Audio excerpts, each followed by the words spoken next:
imagination.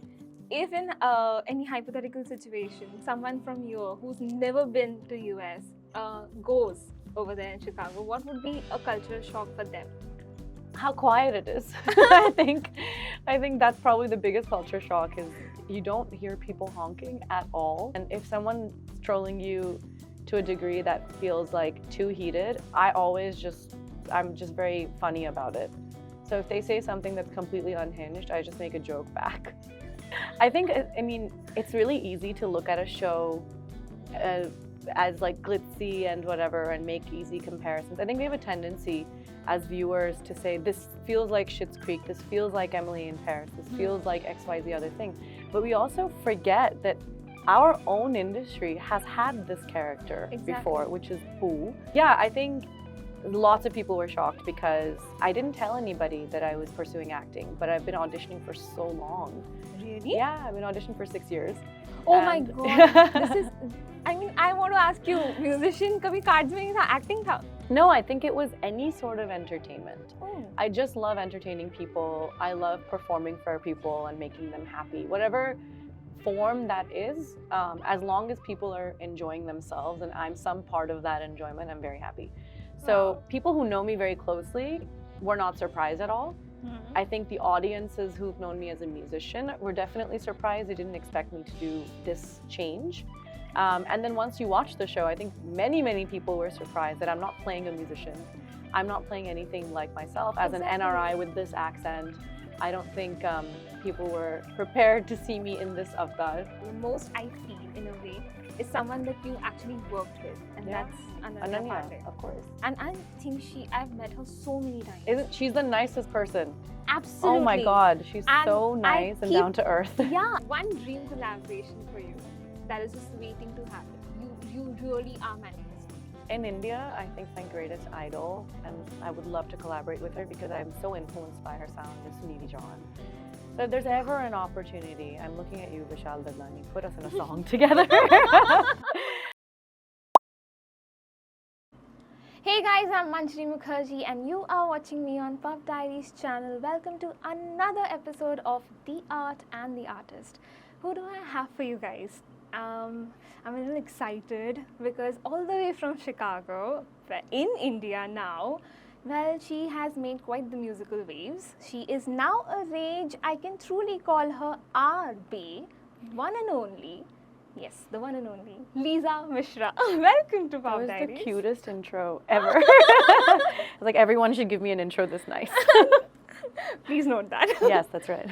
But I have to tell you, congratulations on Call Me Babe. Thank you so much. It's out for a second season. Yes. And that is so unexpected, but I so think quickly, it's also, exactly. Yeah. But also, I think it's deserving. I hope so. I mean, like. No, it is. It is deserving, and I have to tell you, everyone who's watched the series, they've only said one thing, that it is really engaging, really good, and that's very surprising. For it to be engaging and for the people to actually, tune in again and again and watch it.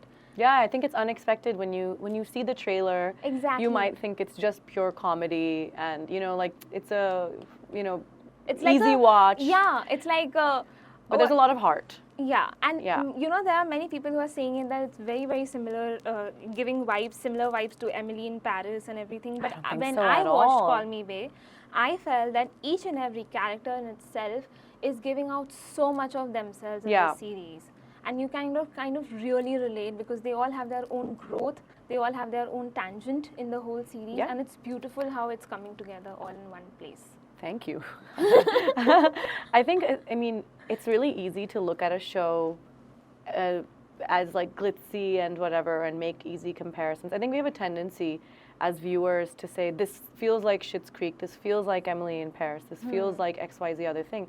But we also forget that our own industry has had this character before, which is Pooh, which is Preeti Zinta, Har Dil Jo Pyar Karega, in Yaadein. There's all these, epic young girls who want to have fun, who have great friendships. We've had that forever. So it's not new for India to have characters like Babe because we've had it before. Exactly. So it's like, yeah, of course, it's easy to make a comparison, but once you see the show, you realize how differently it evolves and how much depth there is in all of these different people. So I'm glad you think so as well. And we love Emily in Paris, but we're nothing like Emily in Paris. Okay. I want to know, but why? Why acting, Lisa? Because I will also say this. I have to say this. You have a very great musical journey. Thank you so much. You are very successful in this musical scene in India.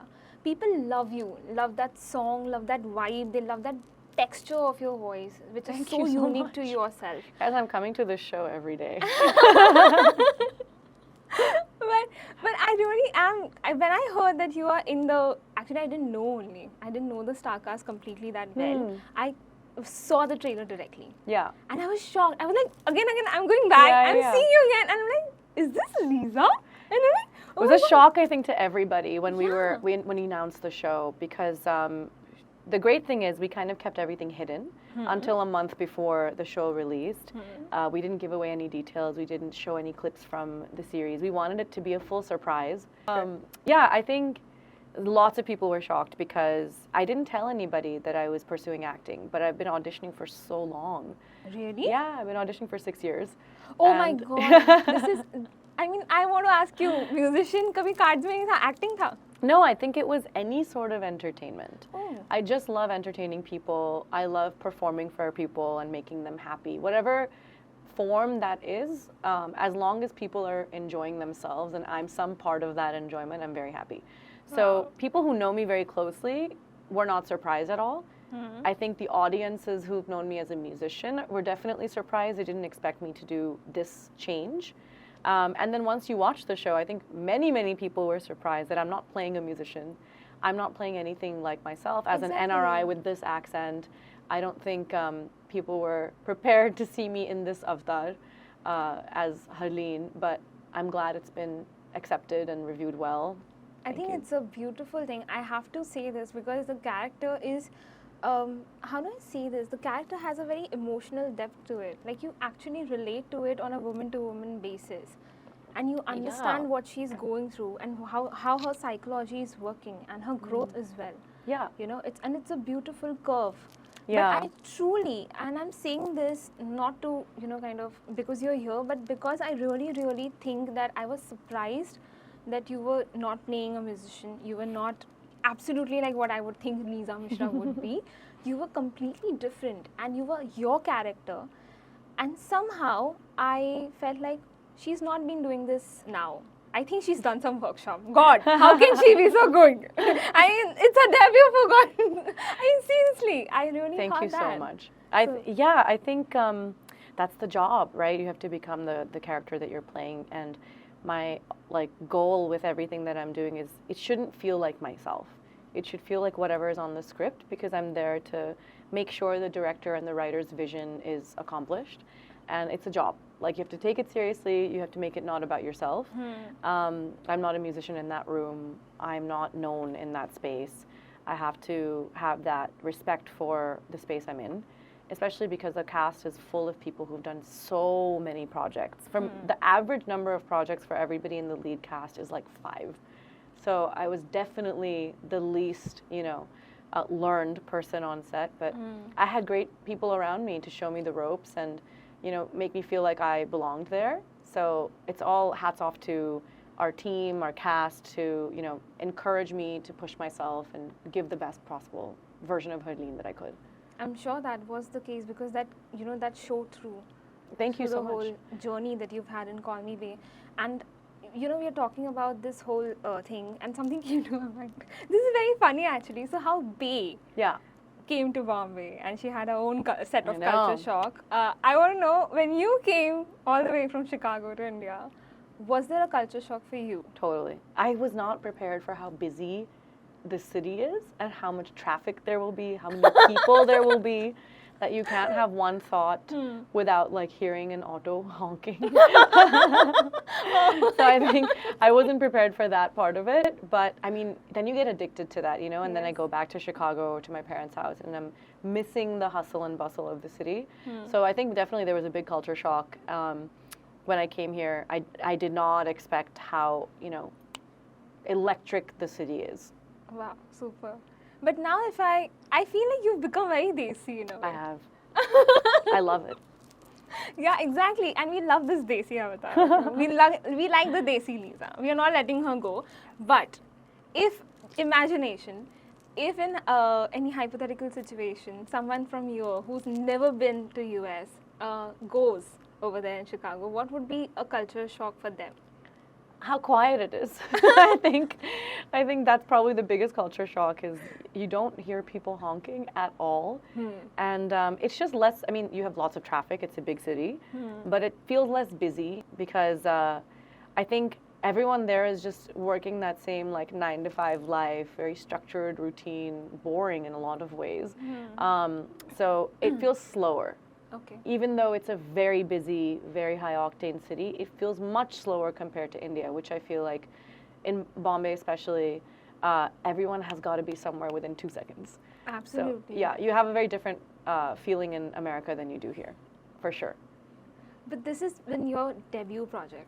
And I want to know, Lisa, is social media in itself is a very, it has its own pros and it has its own cons as well. It helps us to get, noticed by people out there. Case in point. Yeah, exactly. And that is why I think the reason why I really wanted to ask you was there's been a lot of trolling out there happening. And I'm sure that you also have had, it's not always been highs for you. Yeah. There have been lows. So how have you dealt with these lows as well? Yeah. I think I started really young. And I was making YouTube videos when I was 13 years old. And now, like 17 years later, you kind of get used to not filtering any of that negativity in. I just have a very tough skin because I've grown up around it so much on the internet where I expose myself to strangers at a very young age. So it's helped me develop a very thick skin. And I just have, learned to not take too much of that seriously. I think there's a difference between critique and criticism. Absolutely. And I am completely open to critique and how to better myself as a musician or as an actor. But I think, the internet is a great place for nameless, faceless trolls. So you have to take them for what they are, which is unserious. Like, these are people that you're not going to ever run into in real life because they're not going to say this to your face because they don't have the guts to say this to your face. I completely agree. So all of this is, you give them as much power and then they will take that and run with it. If you don't give them any power at all, what are they going to do? Give up and get bored? Very true words. Yeah. I mean, seriously. And I think this is something that we all need to live by. Yeah. Don't give anyone that power that they can Yeah. hurt you in that amount of, that state. They cannot hurt you and they cannot affect your mental state. Yeah, especially. and I think there's plenty of people who will tell me, I wish you hadn't done this, or I don't think you should have done this. And there's a decent way to respond to them too. Like, you have to understand that I will expand and do what I need to do in my career. I'm an individual person. Absolutely. And I understand what you're saying, but I don't have to accept all of that information. Thank you for your concern, but I will make my own decisions in life. And it's mostly that. And then if someone's trolling you to a degree that feels like too heated, I'm just very funny about it. So if they say something that's completely unhinged, I just make a joke back. 'Cause I'm like, have fun with it. None of these people are real people. They're just strangers who don't have, the guts to say any of this in real life. Absolutely. But, the front and center person in this whole social media trolling, the most I feel in a way is someone that you actually worked with. And that's Ananya Panday. Of course. And I think I've met her so many times. She's the nicest person. Absolutely. Oh my God, she's so nice and down to earth. Yeah, and the moment, just like how I introduced you, she loves my introductions because it's very personal between her and me. The reason is because I really truly feel that she's a very great human being. She is. She's been raised very well. Exactly. And the way how she handles all these things is very graceful. And can you imagine having to go through that publicly when she was 19? Absolutely. To be trolled like that and then to be the type of person she is without an ego, who can take a joke. In fact, she can take a joke to the extent of making it a dialogue in the show, right? Yes. So I think you have to give her credit. She has guts. She's Absolutely. confident. She's, you know, even in her lowest moments, I think the thing I learned most about Annie is she has a lot of grace. And that kindness and that grace, I think, obviously comes from really good parenting, really strong family values. And it's the reason that she's able to overcome all of these trolls. Because you're right, I don't think anyone has it as bad as her in terms of trolling. But the greatest part about doing this show was you will not find negative reviews about her acting because she's nailed it. Absolutely. She's so good in this show, and I think it's high time people, you know, give her flowers because she's a very strong actor, and she's only going to grow from this. Absolutely. I think there's a lot of potential in her, and I've always said that you just need the right amount of, you know, push. And the right projects. Exactly. And I always say that, you know, at least for me, I think comedy is much harder than drama. The timing in comedy is very hard to nail, and she has it. She's made everybody laugh so much in this show. She's laughing at herself in this show. So, you know, we could all learn from Ananya definitely how to have a tough exterior and how to also take it lightly. Absolutely. And I think from this, I'm going to take this part and I'm going to tell you that there's something that I've recently learned. I don't know how it came to me, but I was watching a show again. Okay. And there was this, it was actually a show based on an actor turning into a singer. Oh. It was the reverse thing. Okay. But now, what's the show? It's called A-List to Playlist. It's again on Netflix. I want to see it. Yeah, it's really this good. person has my reverse life. And this actor is really good. Okay. And something kind of, right now when you were talking about how you have been doing this, you know, giving auditions for 6 years, and he's been doing the same thing for singing. Guys, I have to really watch this thing. Yeah, and I want to tell you that he said this one, he was told by someone this one thing, that great actors can also be great singers, but great singers can be very great actors. Because they write songs, so they put themselves in that perspective. I've said this in interviews before. You nailed it. That's exactly right. Yeah. Yeah, and so they put themselves in other people's shoes and they create that song. So basically, they're imagining other people's emotions. Yeah. So they are very, very good, and so do actors. They become somebody else. So I think that is why I feel that you were going to be a great actor. Thank you. From your mouth to God's ears. I love this. That's so nice. Thank you. I really think that, you know, music and making music is this very personal journey. And you're bearing your soul, right? Your stories are being turned into words, are being performed every single night on stage. You're putting yourself out there and your emotions out there at risk. You know, people will judge you. People will take what they will or won't from your stories. And kind of, you know, that level of performance every single night, you have to connect with your audience via acting. Right? If I'm singing a sad song, I'm not going to smile through it. You know, you have to have emotion when you're on music videos. You have to have emotions on stage. So I completely agree. I think, you know, take Lady Gaga. She's nominated for an Oscar from that performance. And, you know, look at Diljit Dosanjh, who can be making songs for such a long time and then make films like Udta Punjab. Absolutely. So I think there's a lot more of this coming. I feel musicians are going to start taking up more and more acting gigs because we do it on a daily basis in small forms. And then if you have the talent and the work ethic, you know, sky's the limit. Absolutely. And I feel somewhere, and I think, I don't know, maybe I'm a little biased towards musicians, but I feel that if actors can get into singing because it's a passion for them, it's only fair enough that singers can also pursue their passions of becoming actors, because at the end of the day, all of them are just entertainers. Yeah. And they all come under one roof. Yeah, absolutely. So there's no one. But have you ever had anyone say, because you've been doing, you know, trying to give auditions for 6 years and you've been trying to get that project, I want to know, have you ever been told that, no, you can't do acting, please don't do acting, you are singing, so just stay in the way, in your lane? I have had this feedback, not from people that I've auditioned with and not from my casting agents or anything like that, but I have gotten this from people who I think had very misguided sort of ideas about what I can and can't do.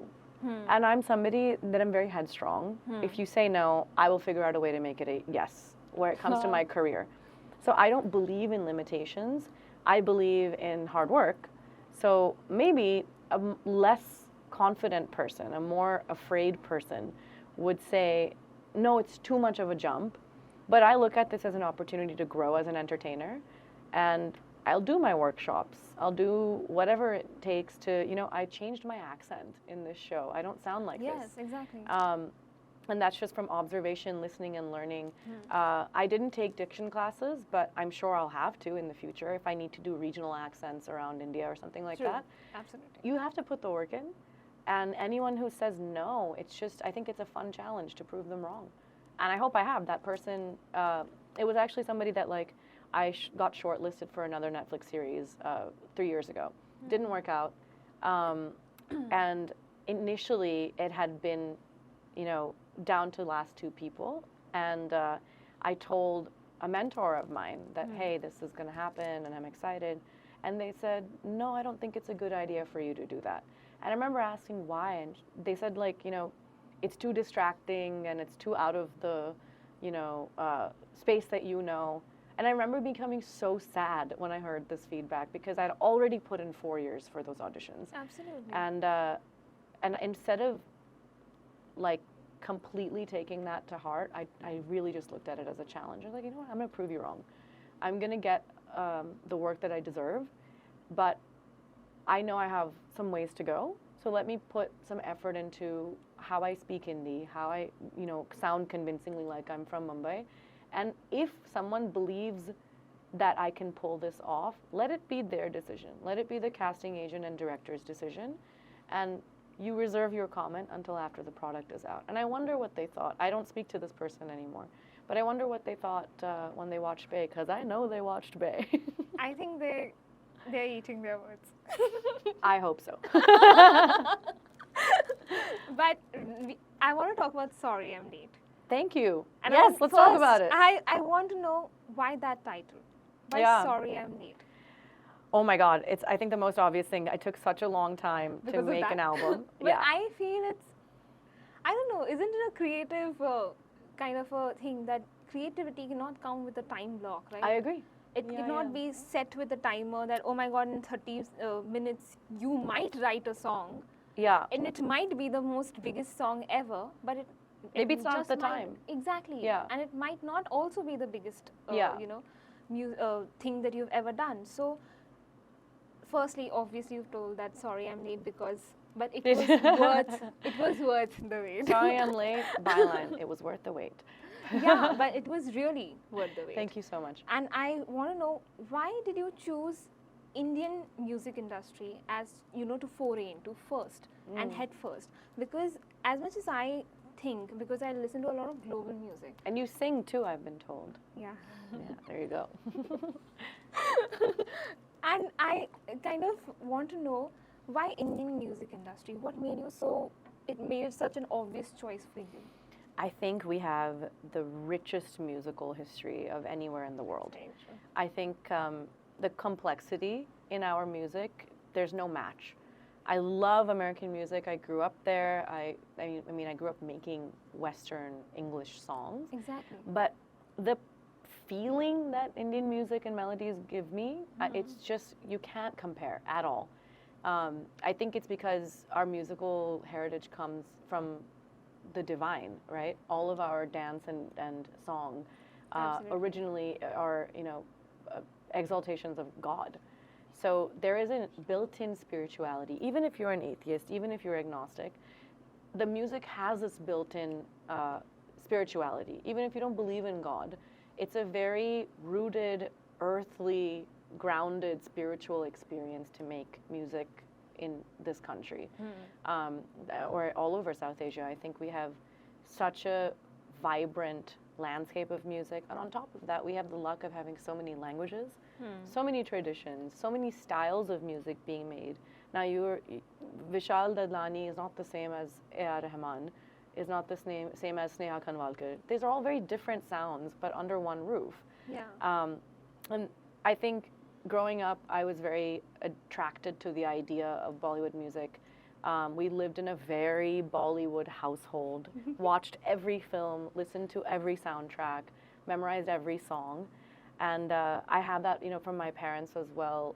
Nobody in my entire family on both sides has pursued the arts. We're very typical, educated, middle class upbringing, officers and doctors and professors and that kind of a vibe.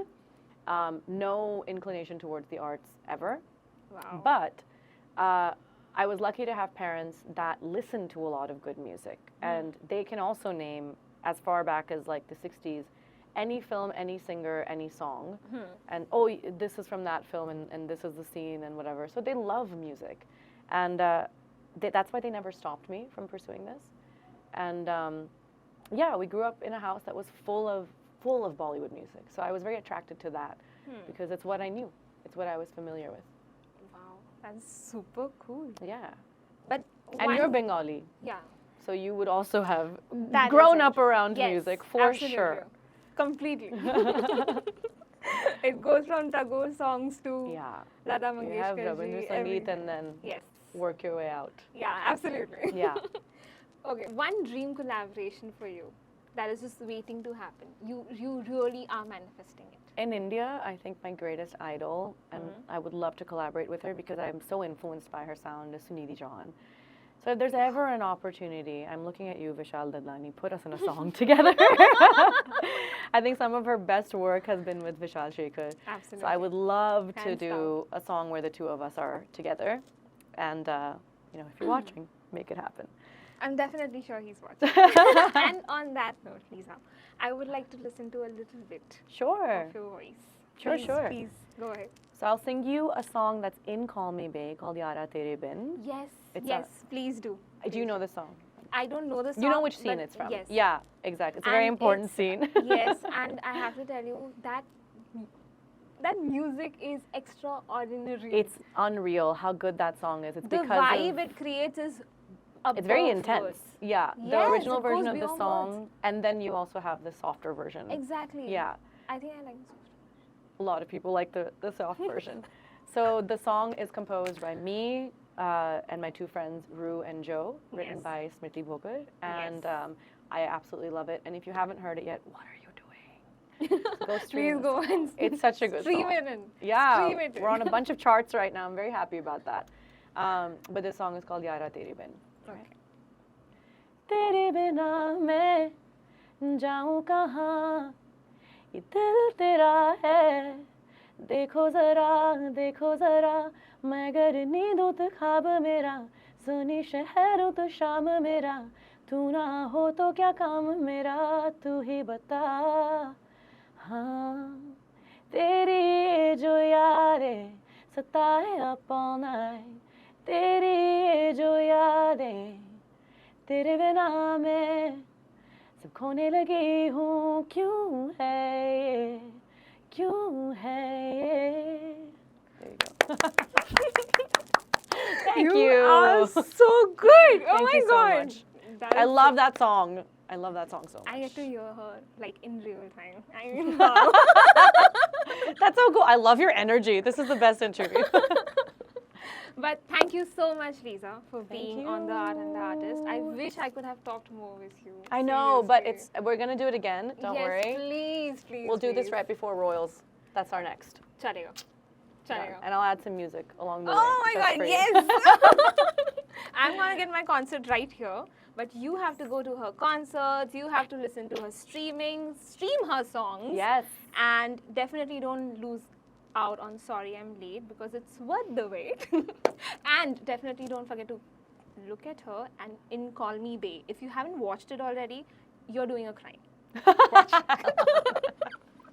So that was me, Manjari Mukherjee. Tell me what you loved about this interview. Tell me in the comments. I loved everything about this interview. But you have to like, share, subscribe, and don't forget to click on that bell icon. Bye.